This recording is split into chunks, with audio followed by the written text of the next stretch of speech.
Before the video starts, I have a big surprise for you all, which I will reveal in the middle of the video. The story centers around Sarah, a young woman who has endured a traumatic and abusive childhood at the hands of her father. The movie begins with harrowing flashbacks of Sarah's early life, depicting the physical and emotional abuse she suffered. These scenes are portrayed with a raw, unsettling intensity that sets the tone for the rest of the film. As an adult, Sarah is plagued by recurring nightmares and visions of a masked figure with long, claw-like hands. This mysterious entity, referred to as It, becomes the manifestation of her childhood trauma.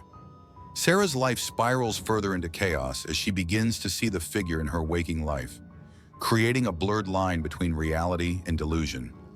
In her quest for answers, Sarah moves back to her family's abandoned home, seeking closure. The house itself is a reflection of her fractured psyche, dark, decaying, and full of hidden secrets. As she uncovers old photographs, letters, and items from her past, Sarah pieces together fragments of a forgotten truth. Each discovery pushes her closer to a horrifying realization. Meanwhile, Sarah experiences increasingly violent hallucinations.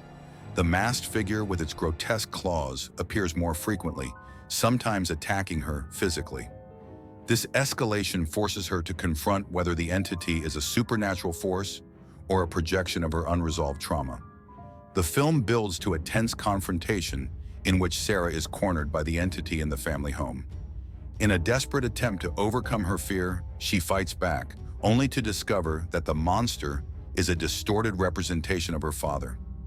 This revelation is accompanied by vivid flashbacks, revealing the extent of her abuse and the psychological toll it took on her. The final act delves into Sarah's psyche as she confronts her father, both literally and figuratively. In a symbolic scene, Sarah destroys an old family heirloom tied to her father, symbolizing her breaking free from his control. However, the ambiguity of the entity's nature leaves viewers questioning whether Sarah has truly overcome her demons or succumbed to madness. The movie ends on an open-ended note. Sarah emerges from the house visibly changed, but her expression hints at lingering doubts. Has she defeated the entity, or has it merged with her, becoming an inseparable part of her identity? The themes of trauma, resilience, and the blurred line between reality and delusion are left for viewers to interpret. Now it's time for the surprise.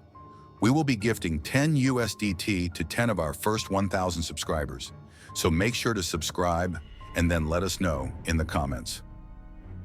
The film received mixed reviews for its portrayal of trauma and psychological horror. While some praised its unflinching honesty in depicting abuse and its effects, others criticized its over-the-top acting and occasional lapses in subtlety. The low-budget nature of the production is evident in some technical aspects, but its raw storytelling resonates with audiences who appreciate a darker, more intimate exploration of human suffering.